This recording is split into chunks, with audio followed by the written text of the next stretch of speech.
Next देखो बच्चा question number 8। A shopkeeper gives books on rent for reading. एक दुकान वाला है, बुक्स देता है पढ़ने के लिए। C takes a fix charge for the first 2 days. पहले 2 दिन के फिक्स चार्ज है, मतलब अगर आपने दुकान वाले से 2 दिन के लिए बुक ली तो आपको फिक्स चार्ज देना पड़ेगा। And additional charge for each day they after, मतलब मान लो अगर आपने 5 डेज के लिए बुक ले ली, ठीक है, तो आपको इसको किस तरीके से स्प्लिट करना है। 2 डेज के तो फिक्स चार्ज लगेंगे और बचे हुए 3 दिन है, 3 डेज बच गए ना आपके पास। इनका चार्ज कैसे लगेगा, 1 डे के अकॉर्डिंग लगने वाला है, 3 दिन का 3 दिन के हिसाब से। तो लास्ट में जो टोटल चार्ज होगा वो इन दोनों को प्लस करने के बाद आएगा। क्या बात पकड़ में आ रही है? ओके नाउ, तो सबसे पहले हमें यहाँ पे 2 चीजें लेट करनी पड़ेंगी और इसने पूछा भी यही है, find the fix charges and charge for each extra day. ये क्या लिख दिया, ईच एक्स्ट्रा डे तो लिखा होगा, चार्ज फॉर ईच, हाँ ये गलत से लिखा हुआ, ये गलती से लिख दिया यहाँ पे। ओके नाउ सॉल्यूशन में बच्चा लोग आप लेट करेंगे, लेट फिक्स चार्ज। क्या लेट कर लेते बच्चा, फिक्स चार्ज कितना रुपए माने, x रुपए ले लेते sir. Okay and charge for each extra day, अगले आगे बचे हुए दिनों के लिए कितने रुपए ले रहा है भाई, वो y रुपीज ले रहा है पर डे का। ठीक है, तो पहली condition, Latika paid ₹22 for a book kept for 6 days. तो हम यहाँ पे केस 1 बना लेते हैं, अकॉर्डिंग टू क्वेश्चन लिखेंगे। यहाँ पे देखो केस 1 क्या कह रहा है, 6 दिन के लिए बुक लिया आपने। इसको मैं स्प्लिट करता हूं सर। देखो क्वेश्चन कह रहा है C takes fix charge for first 2 days, 2 दिनों के लिए। तो मैंने कहा 2 डे अलग और यहां से 4 डे अलग, तभी टोटल 6 दिन होंगे। 2 डेज के कितने रुपए लगेंगे, x रुपए। ओके 4 डेज के कितने रुपए लगने वाले हैं, 4 इंटू वाई, 4y रुपीज। तो आप लिखोगे अकॉर्डिंग टू क्वेश्चन, 2, पहले x लिख देता हूं सीधा, 2 डेज का x रुपए प्लस 4y रुपीज इक्वल कितने हो गए, 22 रुपए। That is your equation number 1। अब तुम चाहो तो ये नोटबुक में अपनी लाइनें लिख सकते हो। Latika take book for 6 days, fix days 2 days का फिक्स चार्ज लगेगा, 4 दिन के लिए पर डे के हिसाब से y रुपीज के हिसाब से 4y रुपीज हो जाएंगे। फिर हम अकॉर्डिंग टू क्वेश्चन ये लाइन लिख देंगे। ओके फर्स्ट इक्वेशन आ गई। अब यहीं पे मैं तुम्हें केस 2 भी समझा देता हूं। केस 2 क्या हो जाएगा बच्चा लोग, देखो साहब, वाइल आनंद, अब आनंद की बात हो रही है। आनंद ने कितने दिन के लिए बुक ली है पता नहीं सर, बट उसने 16 रुपए दिए हैं। For the book kept for 4 days, 4 दिन के लिए बुक ले ली सर इसने। तो मैंने कहा 4 डेज के लिए बुक ली है, तो इसमें से 2 डे अलग कर दो भाई फिक्स चार्ज वाले। बच गए कितने दिन बच्चा, 2 डे और 2 डे और बच गए। अरे 2 दिन और बच गए ना।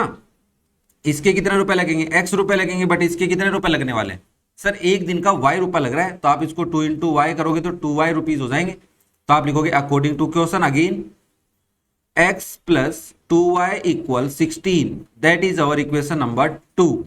ओके इसी के नीचे मैं इक्वेशन 1 लिख लेता हूं, x प्लस 4y हो जाएगा इक्वल 16 और इक्वल 22। अब देखो बच्चा लोग x के कोफिशिएंट इक्वल दिख रहे हैं, साइन ही चेंज करने हैं, तो सब्ट्रैक्ट कर लो इक्वेशन 1 को फ्रॉम इक्वेशन 2। तुम चाहो तो इक्वेशन 2 को 1 से कर लेना, ऊपर नीचे लिख के आराम से। तो यहाँ पे sign change, minus minus minus, ये तो कट गया सर। 2 माइनस 4y माइनस के 2y इक्वल में 16 माइनस 22 माइनस का 6 हो जाएगा। y की वैल्यू आ जाएगी बच्चा -6 अपॉन -2 दैट इज 3। y की वैल्यू कितनी आ गई रे बाबा, 3 रुपए आ गई सर। ओके नाउ x की वैल्यू निकालनी है, तो आपने कहा put y equal 3 in equation 2। तो हो जाएगा x प्लस 3 इंटू 2 इंटू 3। हाँ ये गलत लिख दिया मैंने, 2 बाहर आएगा 3 अंदर आएगा भाई, वैसे तो कोई दिक्कत नहीं है, 2 बाहर आएगा 3 अंदर आएगा बस। इक्वल में 16, तो 3 2 जा 6 हो गया, उधर जाके माइनस का हो जाएगा, तो x बराबर 16 माइनस 6 इक्वल 10। ओके तो यहां से देखो फिक्स चार्ज कितने रुपए आएंगे, x रुपए। तो x रुपए कितने हैं, 10 रुपए लगेंगे साहब। 2 दिन के 10 रुपए लग रहे हैं और पर डे के कितने रुपए लग रहे हैं, 3 रुपए। ठीक है समझ में आ गई बात। कोई दिक्कत किसी को अगर हो तो कमेंट करके पूछ सकता है भाई, डाउट भी हो तो भी पूछ सकता है। नेक्स्ट हम बात करते हैं, बहुत ही खतरनाक क्वेश्चन है और बहुत ही प्यारा कॉन्सेप्ट है।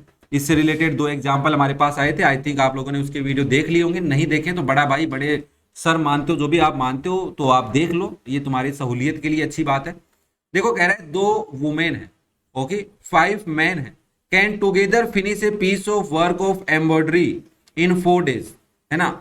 while 3 women and 6 men can finish it in 3 days. Okay, find the time taken by 1 woman alone to finish the embroidery and that taken by 1 man alone. कह रहा है कि 2 वुमेन है और 5 मैन है, दोनों अगर ये दोनों 4 दिन कोई काम करेंगे तो एक पीस ऑफ एम्ब्रॉयडरी, कोई भी एक काम करना तो वो पूरा कर देते हैं। उसी की जगह उस काम को करने के लिए अगर मैं 3 वुमेन और 6 मैन को लगाता हूं तो वो काम 3 दिन में हो जाता है। तो बताइए अकेली वुमेन उस पूरे काम को, जो भी काम है पीस ऑफ एम्ब्रॉयडरी का जो काम है, उसको अकेली वुमेन कितने दिन में करेगी और अकेला मैन कितने दिन में करेगा। तो यहाँ पे बच्चा एक कॉन्सेप्ट लगता है कि 1 डे वर्क, किसी आदमी का तुम्हारे को 1 डे वर्क निकालना हो कि वो एक दिन में कितना काम कर रहा है, तो तुम्हारे को टोटल वर्क पता होना चाहिए क्या करवा रहे हो साहब उससे, ठीक है, और डिवाइड कर दो कितना टाइम ले रहा है वो, उस वर्क को करने में कितना टाइम टोटल लगा रहा है, तो आपको पता चलेगा वो एक दिन में कितना काम कर रहा है। जैसे मैंने कहा कोई बच्चा है, ध्यान से समझना, कोई बच्चा है वो 5 डेज में 60 पेजेस लिख देता है, राइट 60 पेजेस। बहुत अच्छी सी बात है कि कोई बच्चा है वो 5 दिन में 60 पेज लिख लेता है, मतलब अपना होमवर्क कंप्लीट कर लेता है। हॉलीडे होमवर्क 60 पेजेस लिखने थे तो उसने 5 डेज में कंप्लीट कर लिए।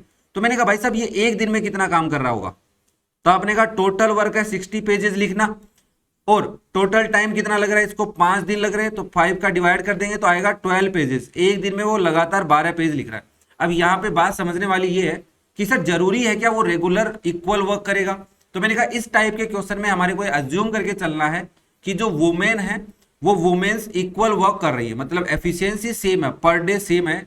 ऐसा नहीं कि एक दिन अच्छे से काम किया दूसरे दिन आधे दिन रेस्ट किया होगा, ऐसा कुछ नहीं है, ठीक है ना।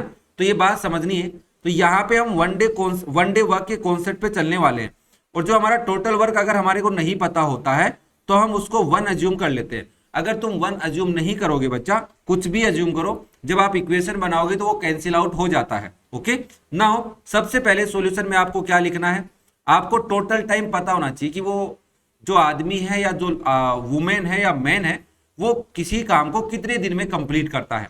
तो आपने यहाँ पे लेट कर लिया कि let 1 women alone finish the embroidery का मतलब होता है बच्चा जो लेडीज अपना मतलब कपड़े पहनती है ना, उसमें कुछ सुई से काम चलना जो भी होता है ना, वो मान लिया मैंने वो x डेज में कंप्लीट करती है भाई, ठीक है, अकेली x डेज, कुछ भी दिन हो सकते हैं। And 1 man alone, man MAN आएगा, MEN और प्लूरल वर्ड है तो MAN, okay. 1 man alone finish the embroidery work in y days. यहां तक कोई दिक्कत नहीं है, मान लिया मैंने।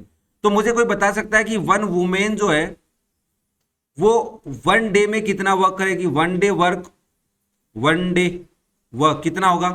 तो आप बोलेंगे total work divide by total time. भाई साहब मैंने एग्जांपल से समझाया तुम्हारे को पेजेस के अकॉर्डिंग। तो आप लिखेंगे टोटल वर्क हम 1 लेके डिवाइड बाय x लिखेंगे, इतना पार्ट ऑफ वर्क करेगी, पार्ट ऑफ वर्क। भाई पूरा काम तो नहीं होगा ना एक दिन में अगर वो x डेज ले रही है तो। सिमिलरली 1 मैन जो है वो 1 डे में कितना वर्क करेगा, तो आप लिखेंगे sir total work divide by total time equal हो जाएगा 1/y पार्ट ऑफ वर्क। अब देखो क्वेश्चन कितना आसान हो जाता है अकॉर्डिंग टू क्वेश्चन। देखो भाई 2 वुमेन है 5 आदमी है, तो मैंने कहा सबको मैं 1 डे में कंप्लीट करूंगा, और ये देखो 4 दिन में काम को कंप्लीट कर रहे हैं, तो एक दिन में कितना पार्ट करेंगे, 1/4 पार्ट करेंगे 1 डे में। भी कोई काम 4 दिन में पूरा हो रहा है तो उसके 4 इक्वल पार्ट करोगे तो 1/4 ही आएगा, 1/4 लिख लिया अपन ने। तो आप यहाँ पे लिखेंगे 2 वुमेन एक दिन में कितना काम करेंगे, 2 × 1/x प्लस 5 मैन एक दिन में कितना काम करेंगे, 5 × 1/y इक्वल, इन दोनों ने मिलकर एक दिन में कितना काम कर लिया, 1/4 पार्ट ऑफ वर्क कर लिया, total part of work. I think ये बात पकड़ में आ रही है, कोई बहुत बड़ी बात तो है नहीं।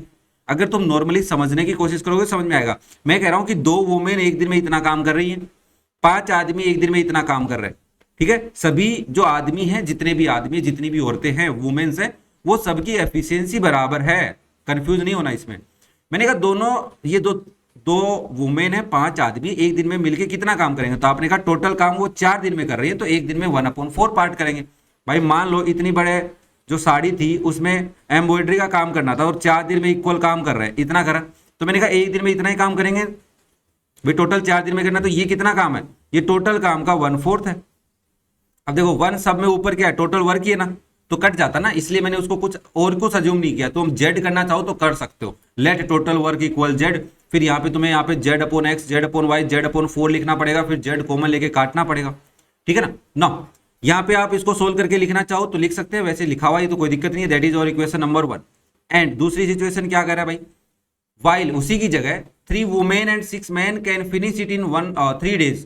तो आप लिखेंगे 3 वुमेन 1 डे में 3 into 1/x part of the work करेंगी, प्लस 6 मैन कितना वर्क करेंगे 6 इंटू 1/y इक्वल में कितना आ जाएगा 1/3।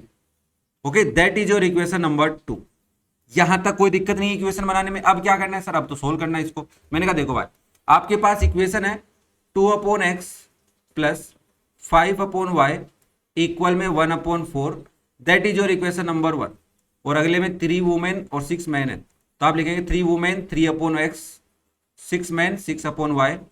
3 दिन में काम पूरा, तो 1/3 1 डे में। अब देखो सबसे पहले आप लेट करोगे, 1/x को मान लो आप m, ये x है भाई, वो x नहीं है, ये x वेरिएबल है। एंड 1/y क्या है आपका n है, तो आपकी इक्वेशन हो जाएगी बच्चा 2m प्लस 5n इक्वल में 1/4, दैट इज योर, मान लो इक्वेशन नंबर 3 है बच्चा। सिमिलरली ये हो जाएगी 3m प्लस 6n इक्वल में 1/3, that is your equation number 4। अब तुम चाहो तो यहां से देखो 3 कॉमन ले सकते हो, फिर उधर डिवाइड में भेजोगे 1/9 हो जाएगा, फिर एलसीएम लेने में दिक्कत आएगी। तो हमने कहा ठीक है भाई छोड़ो इसको, एक काम करते हैं, m के कोफिशिएंट इक्वल करने के लिए इसको 3 से मल्टीप्लाई और इसको 2 से मल्टीप्लाई कर लेते हैं। तो 3 से मल्टीप्लाई करोगे तो 6m हो जाएगा प्लस 15n हो जाएगा इक्वल में 3/4 आ जाएगा भाई, that is your equation number 5। Similarly 2 से मल्टीप्लाई करोगे तो 6m होगा प्लस 6 2 12n हो जाएगा इक्वल में 2/3 हो जाएगा बच्चा, that is your equation number 6। देखो m के कोफिशिएंट सेम है, साइन डिफरेंट करने के लिए इक्वेशन 6 को इक्वेशन 5 से सब्ट्रैक्ट कर लेते हैं। तो यहाँ पे माइनस, यहाँ पे माइनस, यहाँ पे माइनस, ये दोनों तो कट गए साहब।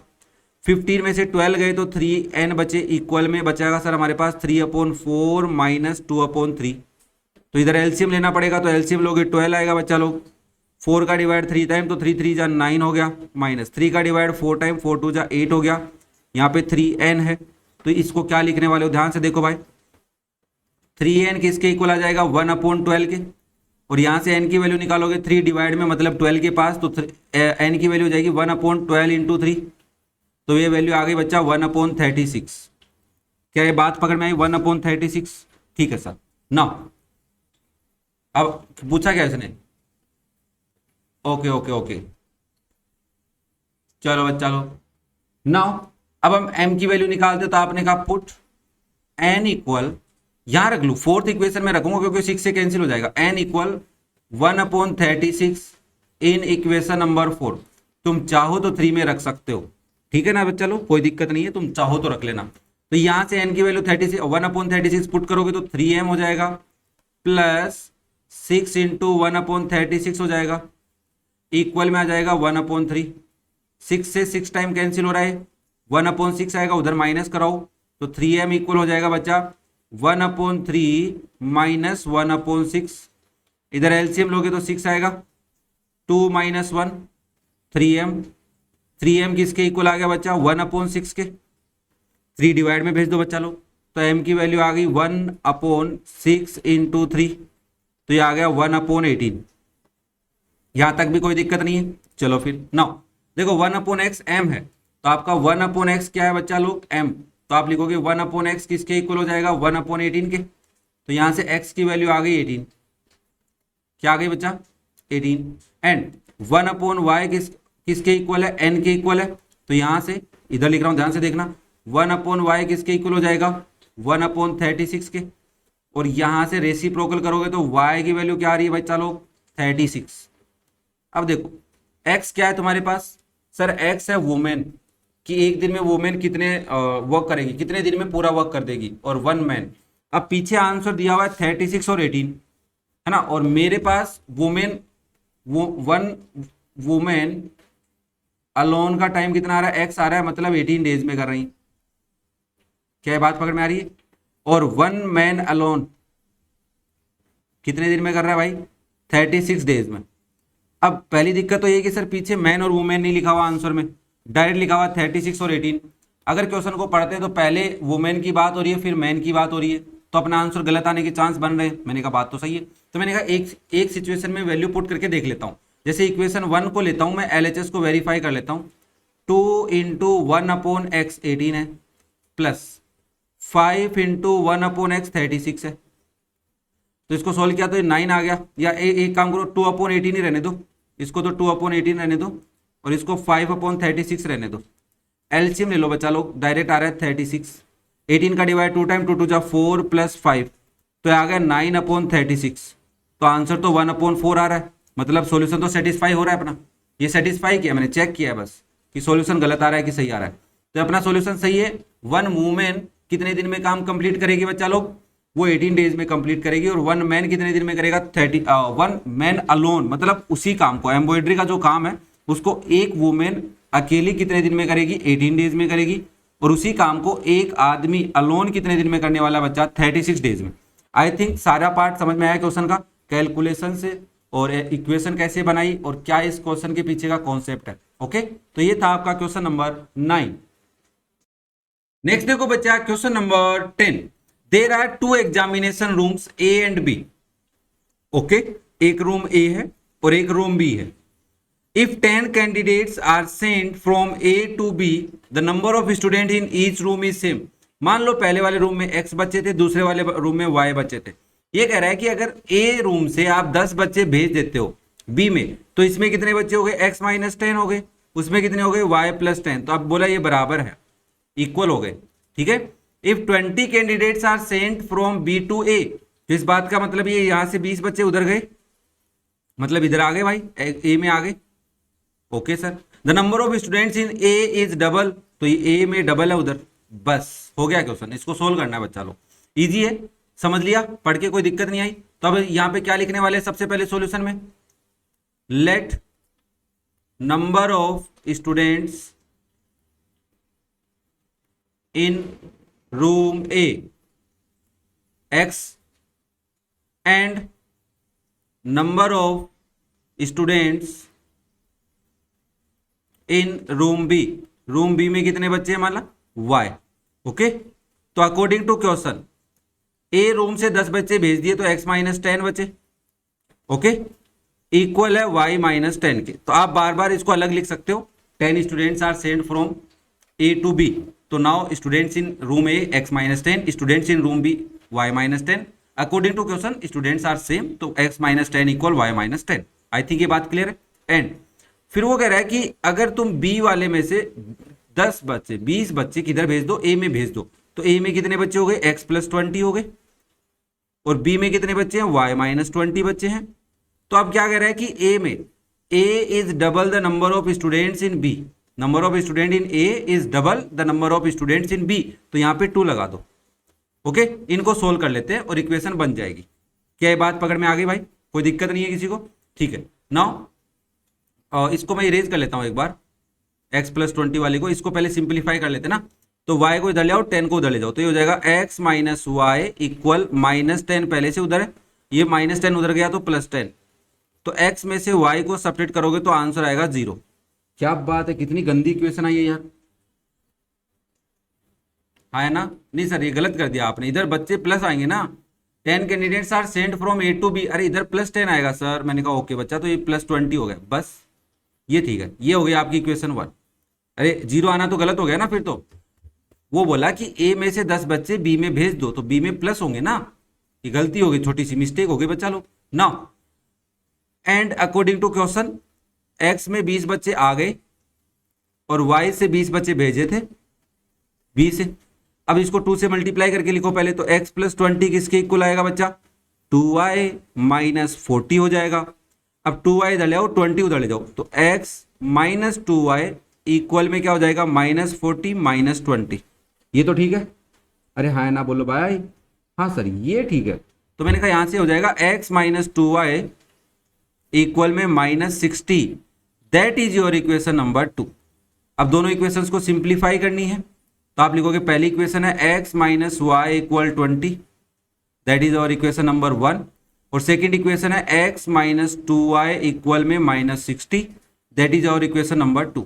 देखो बच्चा लोग, दोनों इक्वेशन में x के कोफिशिएंट सेम है बट x के साइन अलग चाहिए, तो आप इक्वेशन 2 को इक्वेशन 1 से सब्ट्रैक्ट कर लो, तो इक्वेशन 2 के साइन चेंज हो जाएंगे, ये माइनस, ये प्लस और ये भी प्लस, तो ये तो x से x कैंसिल हो गया, माइनस का y है प्लस का 2y है तो y बचा, इक्वल में 20 प्लस 60 कितना हो गया, 80 हो गया, तो y की वैल्यू तो 80 आ गई। अब x की वैल्यू चाहिए तो आपने कहा put y equal 80 in equation 1, तो आपके पास आया बच्चा लोग x माइनस 80 इक्वल में 20, 80 उधर भेज दो तो x की वैल्यू आ गई 20 प्लस 80 दैट इज 100। तो इसका मतलब रूम ए में कितने बच्चे हैं बच्चा, x है, तो x का मतलब 100 स्टूडेंट्स है, कितने बच्चे हैं 100 स्टूडेंट्स हैं, और रूम बी में कितने बच्चे हैं y का मतलब है 80, तो यहाँ पे कितने बच्चे हैं 80 स्टूडेंट्स हैं। क्या ये क्वेश्चन समझ में आया भाई, कोई बहुत बड़ी बात तो नहीं थी, बस एनसीईआरटी एग्जाम्पलर का क्वेश्चन था। थोड़ा सा देखो, एनसीईआरटी एग्जाम्पलर देख के लगता है कि यार मुश्किल होगा, बट होता नहीं है, हमें कॉन्सेप्ट थोड़ा थोड़ा पता होना चाहिए और वर्ड प्रॉब्लम पढ़नी आनी चाहिए, तो क्वेश्चन हो जाते हैं। ओके, क्लियर है सबको। नेक्स्ट देखो फिर question number 11, a railway whole ticket cost half the full fare, okay, and the reservation charge is the same on half ticket as on full ticket. तो यहाँ पे एक तो देखो टिकट है, रिजर्वेशन चार्ज है, और एक रेलवे होल चार्ज है ना, रेलवे होल टिकट, ये होल नहीं है यार, हाफ होना चाहिए यहाँ पे, मेरे हिसाब से गलत है ना, इसको हाफ करो, क्या करो बच्चा, हाफ, होल नहीं है हाफ है, हाँ अब ठीक है। यहाँ पे कह रहा है a railway half ticket cost half the full fare, पूरे फेयर का आधा है, मतलब फुल फेयर का जितना भी किराया होगा, a railway half ticket cost half the full fare, सीधी सी बात है भाई, 100 रुपए की फुल फेयर मतलब किराया 100 रुपए है तो आधी टिकट का 50 होगा, कोई दिक्कत नहीं है, but reservation charge is same on the half ticket as on full ticket, आप रिजर्वेशन कराते हो तो सेम चार्ज रहेगा। तो इसको कैसे लिखे, सबसे पहले हमसे दो ही चीजें बातें करेगा, तो पूछ भी रहा है what is the basic first class full fair and what is the reservation charge. तो हमने कहा देखो फुल फेयर का किराया लेट कर लेते हैं और रिजर्वेशन चार्ज लेट कर लेते हैं, तो आपने यहाँ पे लेट किया, let full fare is ₹x, तो अकॉर्डिंग टू क्वेश्चन, देखो क्वेश्चन में क्या कर रहा है, the railway half ticket cost half the full fare, तो हमने कहा हाफ टिकट कॉस्ट कितनी हो जाएगी, इज x/2 यहां तक कोई दिक्कत किसी को भाई, अरे आधे हो जाएंगे पैसे, हाँ सर कोई दिक्कत नहीं है। नाउ रिजर्वेशन चार्ज क्या लेट करें, तो लेट कर लेते हैं, let reservation charge is ₹y, यहां तक कोई प्रॉब्लम नहीं है, ठीक है। One reserve first class ticket from Mumbai to Ahmedabad cost ₹216। अब देखो रिजर्व किया है, तो रिजर्व किया तो एक तो किराया लगेगा और प्लस रिजर्वेशन चार्ज लगेगा, तो अकॉर्डिंग टू क्वेश्चन पहली सिचुएशन, सर x रुपए तो हो गया किराया और प्लस y रुपए हो गया रिजर्वेशन चार्ज, तो पैसे लग गए 216 रुपए, कोई दिक्कत नहीं।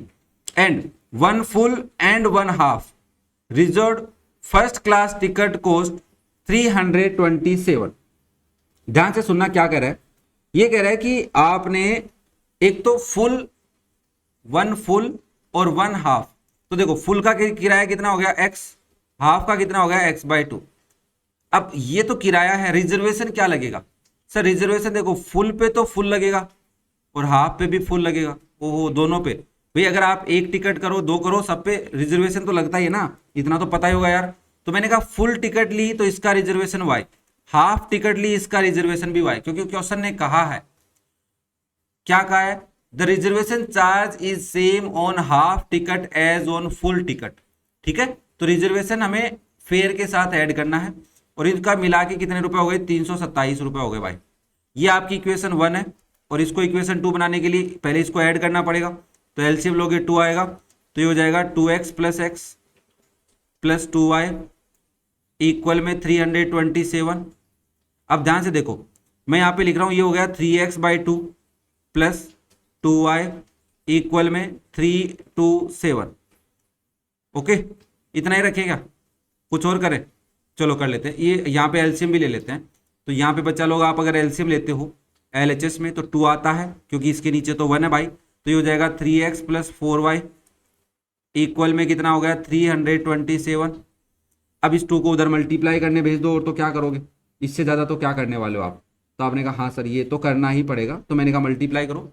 तो आप यहाँ पे लिखोगे 3x प्लस 4y इक्वल में हो जाएगा 2 इंटू 327, 654 हो गया है, ठीक है ना। तो यहाँ से वैल्यू आ गई 3x plus 4y equal 654, that is our equation number 2। इसके नीचे मैं इक्वेशन 1 लिखता हूँ, x प्लस वाई इक्वल है 216 के। क्या करोगे बताओ, x के कोफिशिएंट इक्वल करते हैं और इक्वेशन 1 को 3 से मल्टीप्लाई कर लेते हैं। तो ये इक्वेशन 1 क्या हो जाएगी 3x प्लस 3y इक्वल में 216 को 3 से मल्टीप्लाई कर रहा हूँ, ध्यान से देखना, 216 मल्टीप्लाई बाय 3 करोगे 648 आ रहा है, ठीक है। ये हो गया आपकी इक्वेशन नंबर 3। और इक्वेशन 2 को इसके नीचे लिख लो भाई, 3x प्लस 4y इक्वल हो गया 654 के।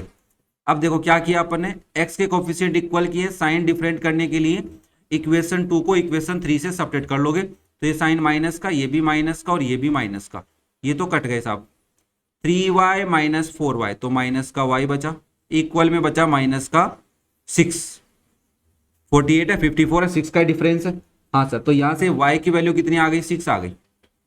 ओके, अब ये जो y की वैल्यू है ये इक्वेशन 1 में पुट कर लेते हैं, है ना। तो आपने कहा जरूर सर, तो आपने कहा पुट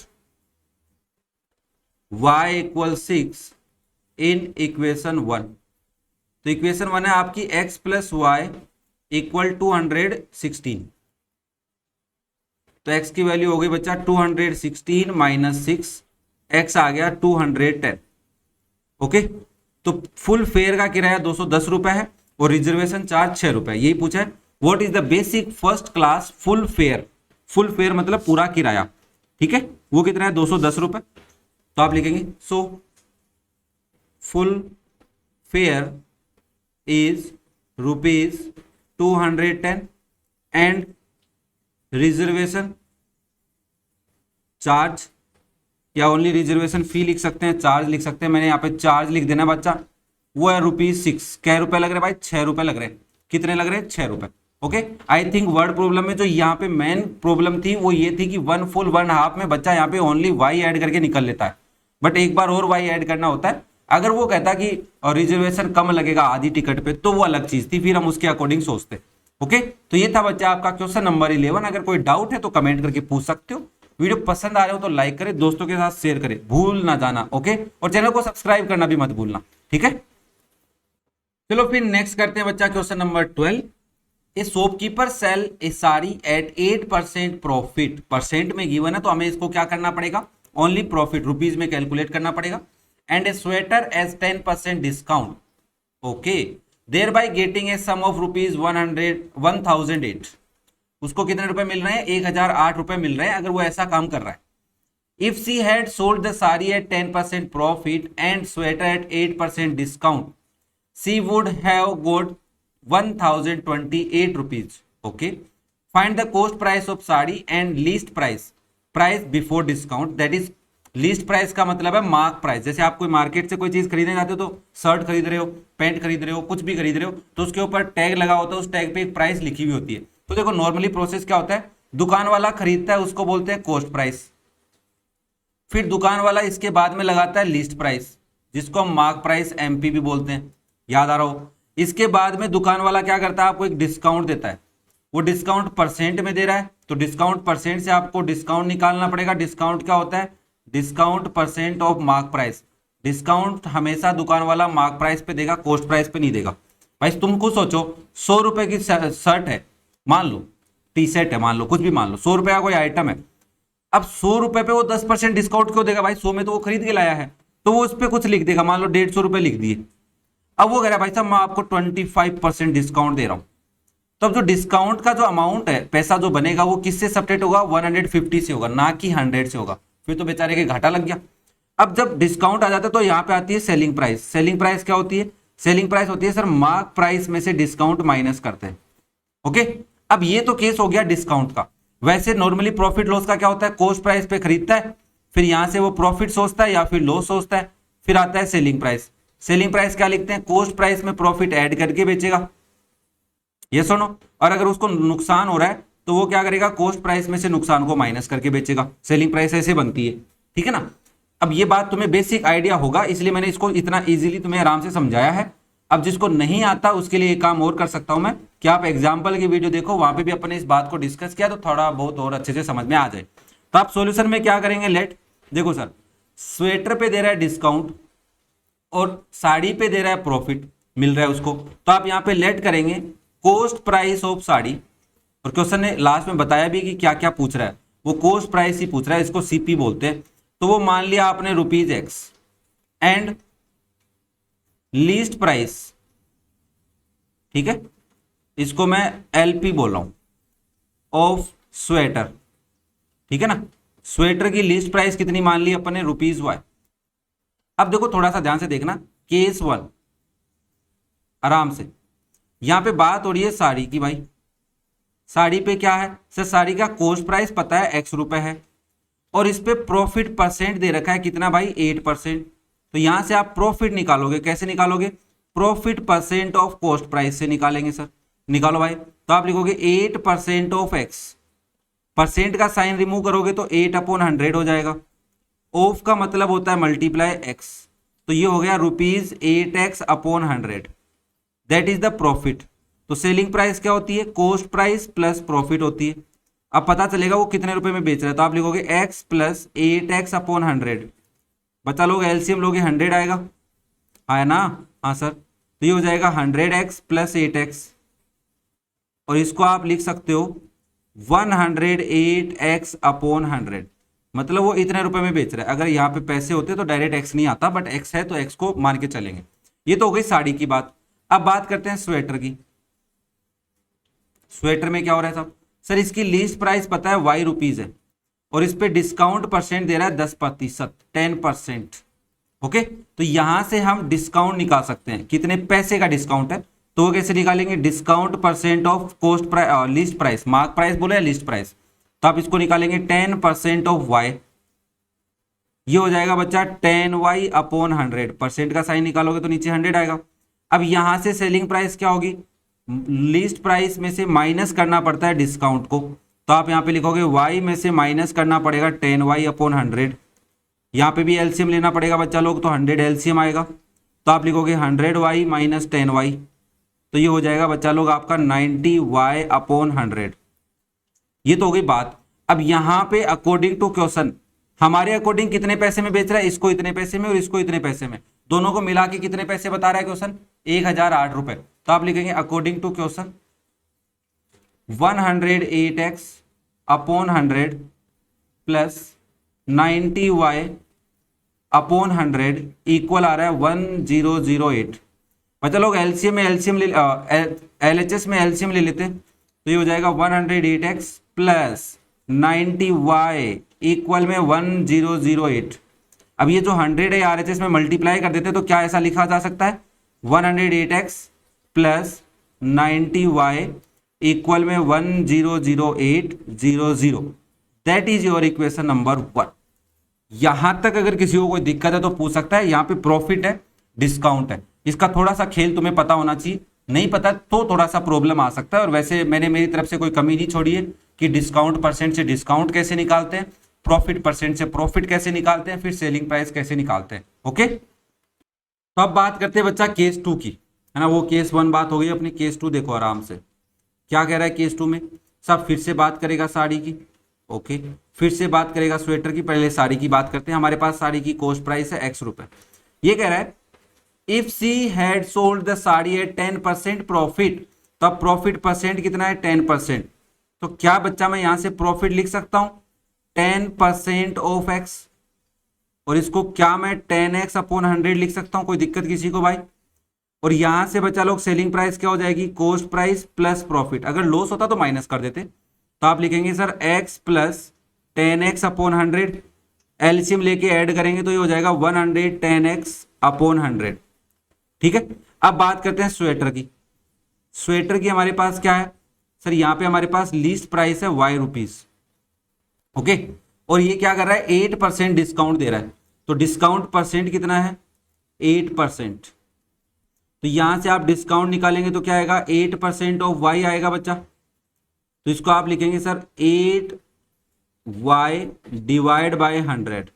और यहां से हम सेलिंग प्राइस निकालेंगे, वो क्या आएगी, लीस्ट प्राइस में से माइनस करना पड़ता है डिस्काउंट।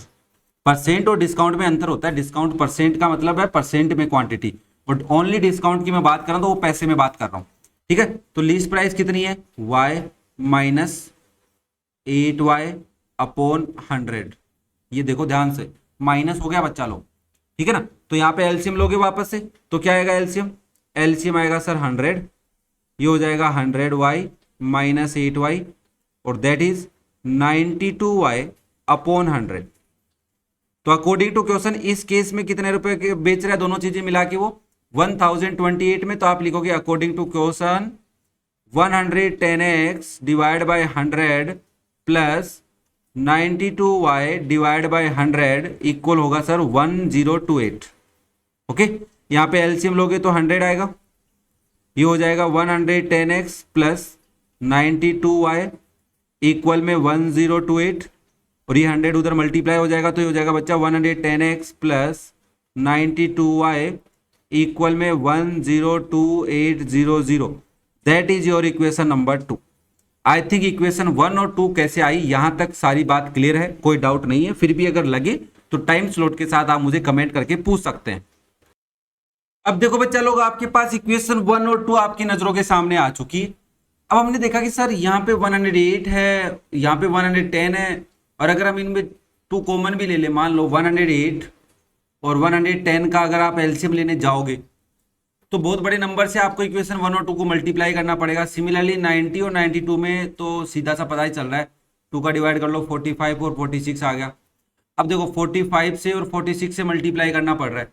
तुमने कहा यार ये तो बिल्कुल पॉसिबल नहीं है, इतने बड़े नंबर को ऐसे करेंगे तो इसका क्या सॉल्यूशन है। फिर मैंने कहा एक काम करो, अगर तुम दोनों इक्वेशंस को आपस में सब्ट्रैक्ट करते हो तो देखो इधर भी x में 2 आ रहा है और इधर भी y में 2 आ रहा है, एक पता चल रहा है।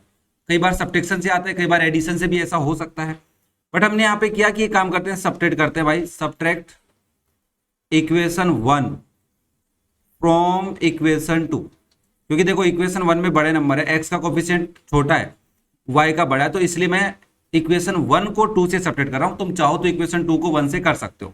यहाँ पे देखो इसमें से ये सब्ट्रैक्ट हो रहा है, तो ऐसा लिख सकता हूं 110x माइनस 108x। अब एक काम करता हूं, मैं यहां से x कॉमन ले लेता हूं, तो इसको ऐसा भी लिख सकता हूं। फिर तो मैं x बाहर निकाल दिया मैंने। सिमिलरली प्लस ये हो जाएगा 92 माइनस 90y, इक्वेशन 1 को 2 में से सब्ट्रैक्ट कर रहा हूं, इक्वल हो जाएगा 102800 माइनस 100800। अब देखो यहाँ पे 110 में से 108 माइनस करोगे 2x बचेगा, प्लस 92 में से 90 माइनस करोगे तो भी 2 बचेगा, 2y इक्वल। अब यहाँ पे थोड़ी सी आराम से करना, 102800 है, इसमें से माइनस कर रहा हूँ बच्चा 100800, तो मेरे पास आंसर आ रहा है 2000। कितना आ रहा है बच्चा लोग, 2000। यहाँ से 2 कॉमन भी लिया जा सकता है, तो x प्लस वाई आ रहा है, इक्वल आ गया 2000 के, और x प्लस वाई इक्वल आ गया बच्चा लोग 1000 के। That is your equation number 3। अब तुम इक्वेशन 3 और इक्वेशन 1 को सोल्व कर लो, या 2 और 3 को कर लो, या फिर ऐसा करो इक्वेशन 1 से इस इक्वेशन 3 से किसी एक वेरिएबल की वैल्यू निकाल के कहीं पे पुट कर लो, तो भी क्वेश्चन हो जाएगा। ओके, तो ये इस पर्टिकुलर क्वेश्चन में ऐसी प्रॉब्लम हमें फेस करने को मिल रही है। आई थिंक इससे पहले वाले क्वेश्चनों में हमें ऐसी प्रॉब्लम नहीं आई थी कि हमें कुछ अलग पैटर्न तरीका ढूंढना पड़े। x का कोफिशिएंट इक्वल कर सकते थे, y का कर लेते थे, या फिर दोनों इक्वेशंस को एक बार सब्ट्रैक्ट कर रहे थे, एक बार ऐड कर रहे थे, तो काम हो जा रहा था। बट अभी ऐसा नहीं हो पा रहा है, तो इसके लिए हमें थोड़ा सा पैटर्न चेंज करना पड़ा। तो हम यहाँ पे क्या करेंगे, x की वैल्यू निकाल लेते हैं, और x क्या हो जाएगा 1000 माइनस y।